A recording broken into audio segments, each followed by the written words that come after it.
Hello everyone, I'm Alex the Unquotable. Now I've been teasing this all of Anime Month throughout the entiring of the opening. What of the films and TV shows I will be reviewing, and of course it's come to that painful time of the month to review something that, many people in the anime community deem to be a really bad anime. It's time for me to review Sword Art Online here on Anime Month.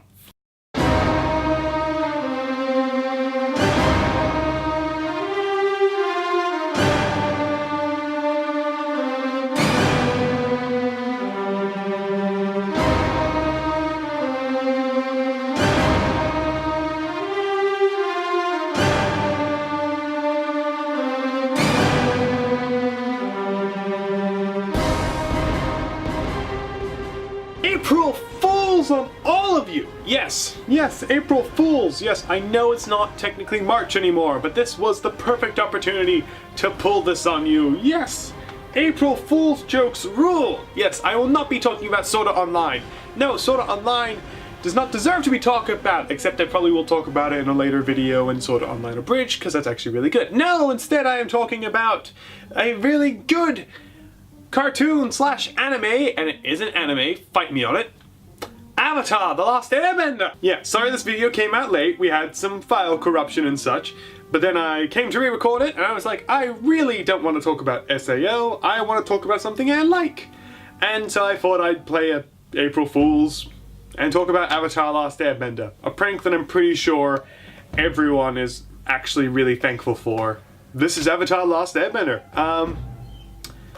So this is a big topic to cover, and one that I've wanted to cover for a very long time. Avatar is one of my favorite TV shows. Last Airbender, I loved it. It was one of the prime cornerstones of my childhood. And it's just such a weird anomaly of a cartoon. This entire cartoon is solely my must-watch list. You haven't seen Star Wars? That's fine with me. Harry Potter? No problem. You haven't seen Avatar? Well, it's time for you to sit down, shut up, and watch the greatest spiritual experience you will ever see outside of the Holy Bible itself. And I'm not kidding here. This is just a really good TV show. And it's also an anime. Once again, fight me on that. But it's just also a really big question mark in terms of a show. I mean, so Avatar the Last Airbender is clearly drawn in an anime style. It draws cultural representations within its world from real-life Asian cultures. And it's just so weird to see it on a channel such as Nickelodeon, where it originally aired. But it's odd to see this in the same lineup as shows like SpongeBob and Breadwinners, and stuff like The Haunted Hathaways and Ricky, Dicky, and Dawn. It's very odd to see this kind of show, because this show is both great for kids and for adults.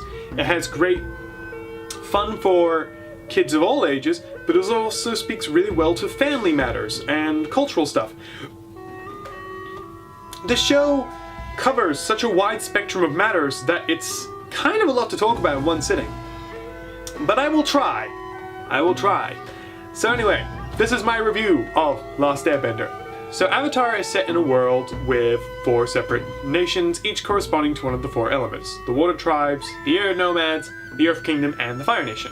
And everything was super peaceful until, say it with me, the Fire Nation attacked. And from then on, everything kind of got really bad for a lot of people. The Fire Nation essentially, in one foul swoop, completely wiped out the Air Nomads and started a war that lasted for 100 years. Now, in this world, there are people called benders, and by using a variety of chi and martial arts, they are able to control one of the 4 elements. And only the Avatar can master all 4 elements, and he or she acts as a kind of peaceful bridge between the spirit world and the physical world, as well as the one to bring peace and balance to the world itself. So 100 years ago, the new Avatar, who is supposed to be born into the Air Nomads, disappeared completely. And since then, 100 years of war have raged. The Fire Nation is close to winning the war.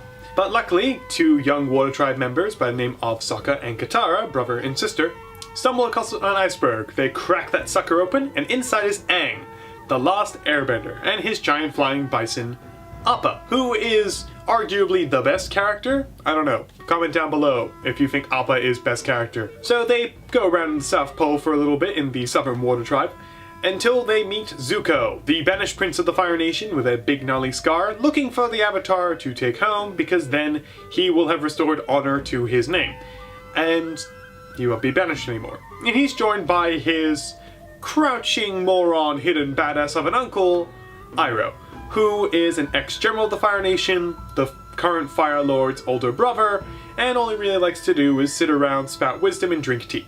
And play Pai Sho, but don't diss Pai Sho. Pai Sho is life. Anyway, then the three of them go across the world, knocking Fire Nation heads, and arrive at the Northern Water Tribe. The moon gets taken out, and I mean literally taken out, like it disappears. And so Aang goes full on rage mode, becomes a giant water monster, knocks out a Fire Nation armada, and then they go to the Earth Kingdom so he can learn earthbending. He meets an earthbender named Toph, who's blind, but she's awesome. They go to Ba Sing Se in order to give news about an eclipse that can be used to stop the Fire Nation because they're useless without the sun. But Aang almost gets killed. They escape to the Fire Nation looking for a Fire Nation teacher, while also planning for an invasion of the capital. That goes badly. Zuko joins the party as a good guy now. He becomes Aang's firebending teacher, and then they all go to fight Sozin on the day, and they all go to fight Ozai on the day of Sozin's comet. And that's 3 seasons that I've just compiled into that brief paragraph there. Not so brief. Anyway, needs to say that this is a complicated yet very good show. There are 3 seasons of this show, and if you can watch any of it, I suggest that you go and do that right now. This review will be here. But what do I like about this show so much? Well, let's start with some of the simpler stuff. First off, I love the world. The world of Avatar is extremely vibrant. It feels like a real place you could visit. It has a multitude of different terrains, it has a multitude of different climates and cultures all around it. The Earth Kingdom, despite the fact that it's the largest continent, has a bunch of smaller cultures and communities existing within it. The Fire Nation, Air Nomads, and Water Tribe are a bit more standard in how their cultures look, but they're still pretty good. And all the animals in this world are hybrids of 2 normal animals. In fact, they pay out on the fact that at one point they just meet a bear. Like, not a platypus bear, not a skunk bear, not a gopher bear, just a bear. And the world's magic system in Avatar is extremely well done. Like, I haven't seen a magic system this well done, and will not see another one this well done until the Dragon Prince.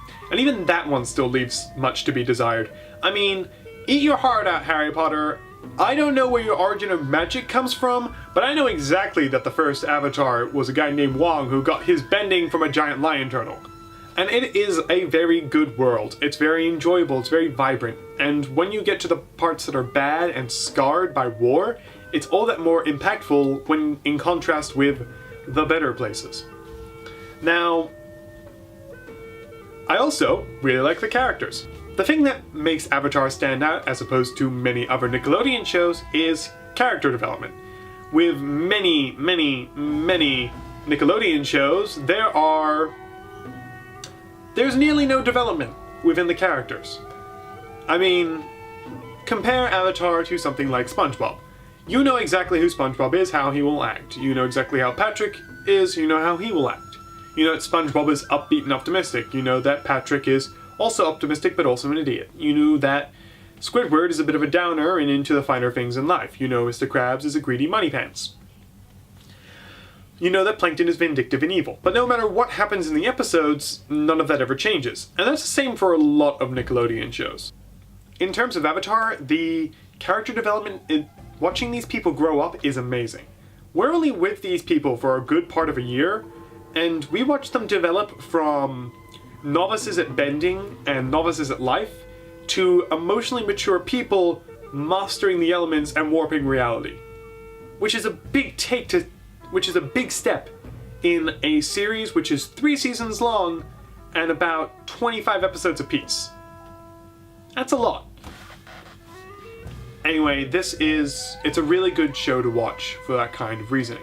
I mean, when you start out the show, Aang is an upbeat 12-year-old who doesn't really want to be the Avatar. By the end of it, he knows exactly what it means to be the Avatar, and he's still upbeat and kind, just as he was to begin with, but he's a little bit more worldly. He's not as optimistic, but he still has that worldview of a better day to come, unlike many other people who have just given up on the war and think that this is as good as it's gonna get. He strives for a better future. Then you have Katara. To begin with, she's a bit of a sulky, hope-driven kind of person. And, you know, she's overly motherly of the group, but by the end she comes into her own, as her own person. Not only she learns that she doesn't have to be motherly all the time. She can be a mother, but she can also be a friend. She can be in a relationship with someone, and her hope speeches, and to begin with, her hope speeches are more about her taking action along with the people, and by the end she becomes more of a supportive role, helping other people be strong. Which is really good for her. And she also comes into her own. Sokka, the sarcastic, meat-loving boomerang guy, goes from just cracking jokes and being the only dude without bending to being a brilliant tactician. He finds that he is better suited to lead troops in mass than be the hero of the story like Aang. To begin with, he thinks that he is the only one who can fight the Fire Nation, but then towards the end, he's the man with the plan. Everyone else just kind of rushes in, he deals with the plan. He comes up with the solutions to defeat many of the obstacles they come across. Then you have Toph. Now, Toph is amazing, and Toph is basically the perfect representation of a disabled person being shown in media.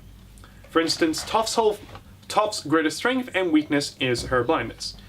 She's strong, she's stubborn, and by the end she becomes a bit more soft towards the group and knows what it means to be part of a family, because her blindness was her greatest difficulty with her family, who treated her like a porcelain doll and being extremely fragile because of her disability.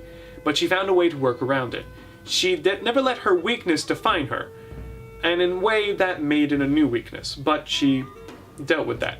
And Avatar does a really good job at showing off people with disabilities and how they work around them, how they don't let it hold them back. I mean, Toph is an earthbender who uses it to see. She doesn't let it define her, and she is her own person. Same with another character who's in a wheelchair, and he doesn't let that stop him from flying in the air, using a glider, or doing what he loves in terms of technology. It's a really good representation of a world, and a good representation of disabilities. People with disabilities can watch or listen to this show, and they would know that there are characters out there that are there to represent them. And that's really good. And I'm not just talking a after-school special with that one kid who's in a wheelchair, but that doesn't really seem to stop him from doing anything. This kid is a great this kid, Toph, is a great representation of disability. And she comes into her own too. Probably the most interesting, and probably the most fan favorite, are Zuko and Iroh. And Iroh's my favorite character too. I love tea drinkers. I love Iroh as a character. But first let's talk about Zuko. To begin with, Zuko is very angry. He is vindictive, he is envious, he's very much lost. To begin with, he is just out there to find the Avatar, very single-minded, narrow view, find Avatar, take him home, I'll be fine, and everything will fall into place. In the second season, after he lets the Avatar go, he becomes a lot more lost. He has to find himself again. He has to decide whether he should let his father define him, or whether he can be his own person. Should he follow in the stead of his nation and try and work towards making his father happy, or should he try and make himself happy? Which reminds me of another scarred-faced dude with daddy issues from anime. And as for Iroh doesn't have a whole lot of character development. He gets abs, I guess, but he is just there to be a supportive character. You know, he's kind of fuddy-duddy, he's not really seen as a serious threat, and then suddenly he's busting out the fire bending. But he's there as a supportive person to Zuko, and later to the other characters, offering them wisdom and guidance when they need it. And that's really impressive for a kid's show. And this is a recommended kids show. I would recommend this show to anyone with a child, or anyone who's growing up, or anyone in general. I mean, this is the same kind of... I would rank Avatar in the same kind of line as shows as Gravity Falls, Steven Universe, Adventure Time. Stuff that hits real deep issues, but keeps the fun. Something that tells you the important stuff about the world, but yet doesn't make it a downer. Still gives you characters that you can love and follow and really appreciate. I mean, if I'm able to, I will be showing this exact series to my 2 younger brothers when they're old enough to watch it. And I hope that they get a lot out of it. And continuing on with this, what I think is the most important and the best part of Avatar is the themes that it talks about. Because it never shied away from the tough topics. In Avatar, we learn about genocide, war, racism, oppression, all within the first episode. We get a view of the Air Nations burning. And in later episodes, we see the carnage wrought by the Fire Nation on the Air Nomads. That's a heavy topic to drop in a kid's lap. We see Aang's reaction to seeing his entire people slaughtered, and it's hard for him. He doesn't just bounce off it like any other cartoon character would when faced with that kind of dilemma. He is struck by it. He hurts.